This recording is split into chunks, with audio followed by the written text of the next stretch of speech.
Hey, welcome to Business Beats. Lawrence here. Thank you for joining today. Today we're talking about everything startup, from conceptualization through to planning, through to execution, through to making money. We hope you can join us. So let's dive in.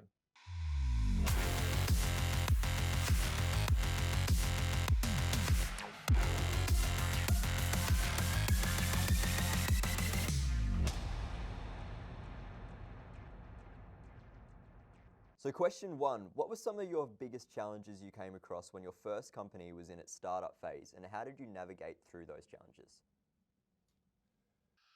Look, the first thing is that people normally dive into startup without too much planning, too much thought, and too much due diligence, right? And I think that's always a bit of a problem for people. That's the first thing. Like, do your market research about your competitors and the market that you're going into. You need to ask yourself why you're doing it in the first place.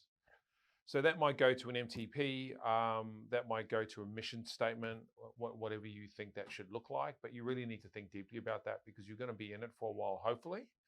And having some passion towards it will get you up every morning, get you working hard. The second thing I see as a failure for startup businesses is money.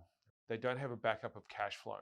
So when things go wrong and the marketing doesn't quite work and the product market fit synergy with the clients doesn't quite work and the product's not quite firing, whether it's an online business or a bricks and mortar business, the customers don't quite like the product, they don't like the coffee or whatever it may be. When the P&L starts to drop in revenue, do you have any cash reserves to keep the business afloat while you self-correct, right? So there's going to be a lot of learning in a startup business. You're going to get a lot of things wrong, which is okay. No harm, no foul. You should get things wrong. But if you keep doing the same thing and expecting a different result, you'll fail, right? So you have to re-engineer, re-innovate, re-execute, and then you're going to need cash flow to keep you through that. The third thing I would say in startup business is also pretty common, is that people do it based on passion, right? Which is great. And I know I talk about Matt Damon in the coffee shop and Pam who has the pie shop. And I'll go back to that story. That Pam's is really great at baking pies, and she's baked them for 30 years, and historically it's a family menu. Um, and she loves those pies, and everyone tells her how great those pies are, and everyone's been telling her for 15 years that she should open a pie shop. So she rents a pie shop, right? She gets a lease on a building, bricks and mortar, um, spends $200,000 to fit it out, and then she gets in the shop and she bakes these beautiful pies that are the best pies on the planet. The problem with that is that no customers walk into the store, um, and she doesn't sell any pies. So you can have the best pie shop on the planet and the best pies. You could be the best band in the world, but if no one gets to hear it or no one gets to walk into the store, it will fail, right? So you've got to conceptualize the business in real terms of how is it going to generate revenue, right? I think that's really important to think about. Where is the money going to come from? How long are you going to be sustainable for if you're not making revenue or the right amount of revenue to pay OPEX? And is it 6 months? Is it 3 months? Or if you can't pay the bills in 6 months' time, are you out of business? It's a very short-lived startup. And the last thing I'll add would be number 4, which would be a business plan. Those first 3 things should be applied to a business plan. And if you don't know how to do one, Google it because it's pretty simple. And it can be a very simple format. It shouldn't be complicated. And in fact, it should be relatively simple. And I think you should grow that business plan over the first 3, 6, 12 months, right? You should do iteration after iteration after iteration. And then after 12 months, if you're still in business and you're lucky enough to be making some money, the business plan will be something. And in year 2, you could 2x, 3x your revenue. That's what it should do. And that's what a business plan is for. So those would be my top 3 or 4 things. If I was to apply a blanket rule across all of that, and I've said this 100 times before, or maybe 87 times actually, get an accountant and make sure he's a good one or she's a good one, because you need someone to manage the money so you can run the business, right? So you need to get your finances in place, and someone needs to be measuring every dollar that goes in and goes out of that business closely. Otherwise, you're going to make some mistakes. So question 2, what are the key financial hurdles that startups typically face? Yeah, financial hurdles. Again, they're abundant, right? There's a couple of key ones though that I think when I have started a startup. By the way, I own 5 companies now, and I think I've probably started 20. in my lifetime. So I've had some epic fails, had some successes, and flipped those companies, and still retain 5 companies now. So you're never going to get it right always. Well, we hope you do. No one wants to fail. Come on, let's face it. People say, "Hey, you have to fail to succeed." Well, I'd like to succeed without the failure. That'd be great. But finances and economics are really critical for startup business. Would be the first thing I would say. But the financial inconsistencies for most founders is what I sort of said in the first question. It's a lack of economic and financial knowledge, right? So intelligence around money. 2 things. You're going into business for what reason? Are you passionate about a particular space and you want to contribute, or are you going into business because you want to make money and you want to buy the Ferrari, have the nice house and the lifestyle? Or is it a combination of both? So I always think money is attached to something, right? And that something is normally what motivates you to work as hard or go as fast or as slow as you do as a founder. And founders, what I find with founders are normally entrepreneurial, right? So they see a problem and they want to fix it.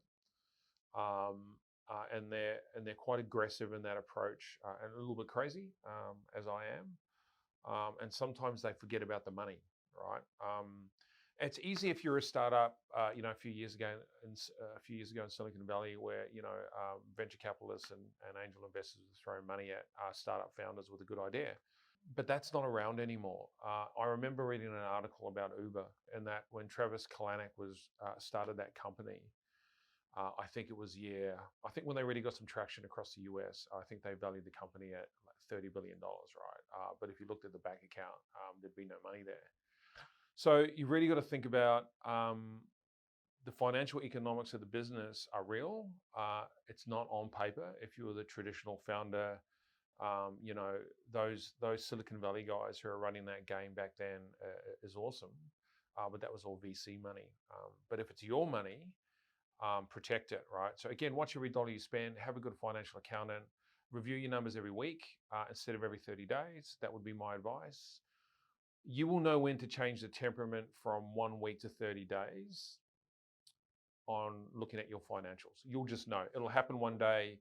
Cash flow will become consistent, and you'll know that you're growing at 1.3% every 30 to 60 days, and your accountant should be the one to say, "Hey, it's dropped by 1.3%.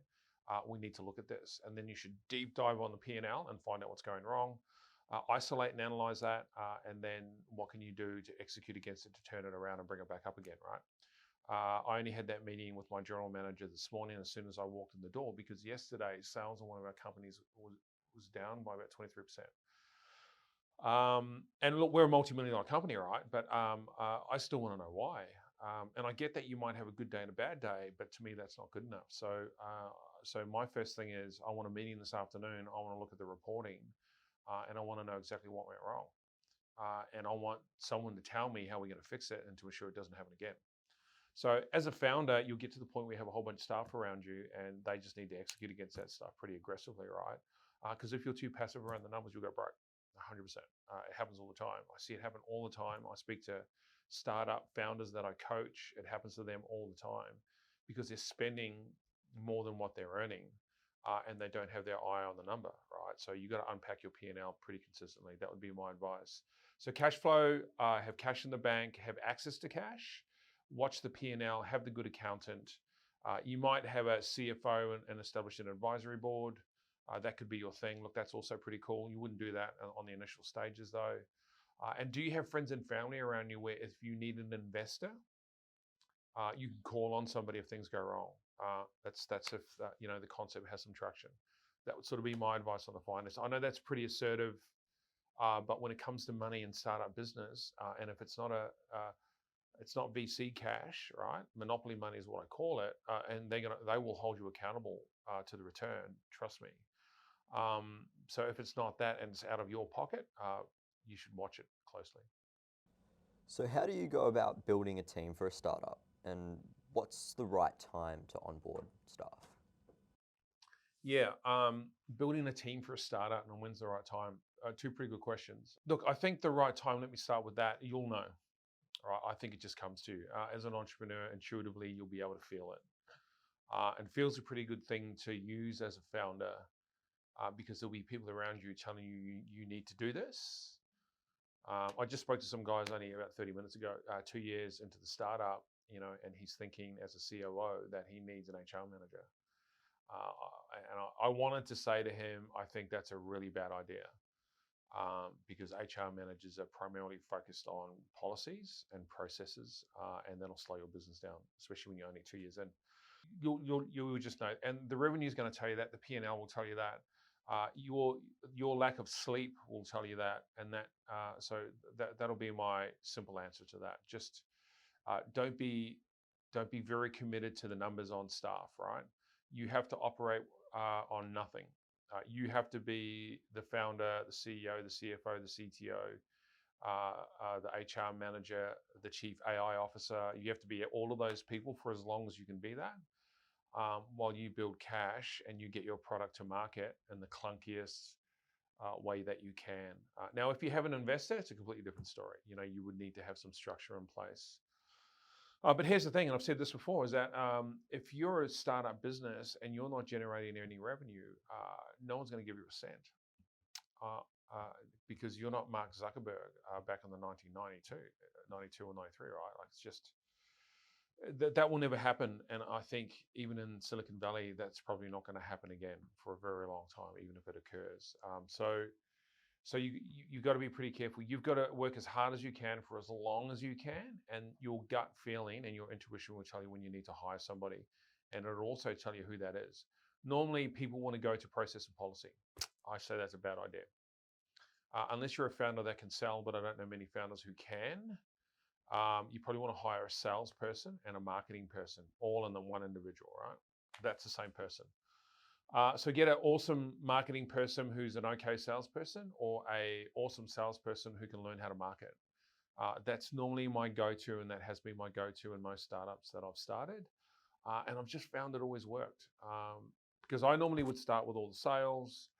And then if I can, because that's a lot of work, right? And a lot of responsibility, then you can pass that on to someone else and still oversee them. So you're retaining the IP in the business and giving them the IP because you've already done it. And then the founder can get onto things that will grow the business, because founders should be focused on growing the business, not focused on operating it. That would be my advice in terms of that. Just trust your intuition. The second part to who you should hire and sort of what that looks like, well, yeah, again, you'll know, but if you were to structure out your company, you need a founder, you're going to need some sort of sales and marketing person, and you're going to need a technology person, depending on what the business is like, right? That's more prevalent and important now than it ever was, certainly with ChatGPT being released last year. So I think every business should have some sort of AI officer in the business, whether it's a contractor or part-time. You have to think about that. So that would be my go-to, would be sales and marketing. The founder has to do all the operational stuff, provide the guidance and the leadership. And then you might have a technology person in the business who will, set up your cloud services, who can help you negotiate contracts with cloud service providers, hardware, and then how do you structure out all your APIs, right? And all that sort of stuff. So that would be my take. Again, just trust your intuition on that and seek advice, and don't be too scared that you don't have to hire FTEs, full-time employees, who carry superannuation and payroll tax and all those other costs that you don't need to incur as a startup. I'm a big fan in startup of decommissioning all staff to contractors, right? And then what happens when you do that is your recruitment window widens, so you can recruit anywhere on the planet in any time zone that you need, depending on where you're launching your product. And then it's lower cost, and you can find some of the best people on the planet who are working for 2 or 3 other companies, but don't want to work for anyone in a full-time capacity. They just want to work from home and have a lifestyle business. So don't underestimate the power of doing that. I think that's critical as a startup. Don't want to be lumbered down. Do not get lumbered down with full-time employee costs unless you have investors to back you who want you to do that, and then that's just a different game completely. So question 4, what legal and regulatory challenges do startups often encounter? Yeah. There's not many as a startup. I think if you're going into a startup, you need to understand the legal landscape of what you're moving into. You don't want to be breaking the law in that first few months, because a competitor will find out, and they'll probably pick up the phone and call somebody, right, to throw a bit of pain your way. But pay your tax, right? Well, come on. register the company as an LLC, as a PTY, LTD, or whatever country you're in, and pay your taxes. The first thing that you should pay when you start generating revenue is you should be putting money aside for your legal obligation towards costs for the company, and that might be superannuation, payroll tax, liabilities, GST, or any type of corporate tax. Right? You got to pay the tax man first, because what will happen in startups, this normally happens, right? They trade insolvent, and what that means is they're using other people's money, and normally that money is either the employee's money or it's the government's money. By the way, in some countries that's illegal. Well, let me say in most countries that's illegal. So you can't do that. I get that you might get away with that in the first 3, 6 months, 12 months pushing it, but you have to have a strategy to get out of that. So that's not so much a legal obligation or legal requirement, but as a founder and a CEO, you have a responsibility to operate ethically and honestly, right, in the market. So you need to figure that out first. Now, I've traded insolvent. I'll put my hand up. I've done it before. I've had to, where I've got hit by the market and I didn't have enough cash flow, and we'd burnt cash flow on a particular project. So, I had to borrow some tax money to keep the business operating, and then pay it back later. But I did a deal with the tax office, right? So, and I was honest with them, and they were actually pretty good to deal with. They were no harm, no foul. You got to pay it back. We can give you 12 months. Here's the payment plan, and off we went. So understanding your tax obligation, I think, is critical, and you got to be ahead of the game on that. Otherwise, it'll break your bank in terms of cash flow, right? Look, you've got to really look at the legal requirements in your country and your state, right? But you've got to have the right insurances in play. Would be one of the biggest things that some companies don't do because they think they don't need it. And there's different types of insurance policies that you should have. The mandatory ones are public liability and professional indemnity insurance. Okay, so those will protect you at layer 1. You need to have some type of work cover. All right, so if an employee injures themselves whilst they're working for you, that you're covered, your commercial operation is covered, and you're covered personally. My advice would be, if you do have cash and you're moving into that liability phase, is that you want to probably move that somewhere where it's protected, just in case. That would be a legal liability access point for someone who's potentially going to sue you, which is probably normally a trust account, right? So that is protected. So if you're going to pay yourself out of the company as a founder, you could protect that money. You should think about what that looks like. You've got to speak to your accountant about that. But professional indemnity, public liability, and work cover or workers' compensation insurance are the 3 things you're going to need to protect your company. Now, depending on what you're selling, if it's a physical product, you're going to need some type of some delivery insurance to ensure that product gets there. And then there's also supplier insurance. There's import and export stuff going on there as well. So you really got to figure out what that is. I don't know what that is. I'm not a product guy. Selling products on the internet, but like T-shirts and clothing and that sort of thing. So you really have to sort of figure out what that looks like. Your accountant should be able to advise you on that, or a consultant can do that for you. But those were the 3 types of insurances. So make sure you got that squared away, and just pay the money. It's not very expensive, and that would protect yourself and cover off on that liability asset. Would be my advice. Hey, that's all we've got time for today. Thanks for watching. Really do appreciate it. Hope you got something out of that and found something informative that you can execute against in your business. That's what we're here for, right?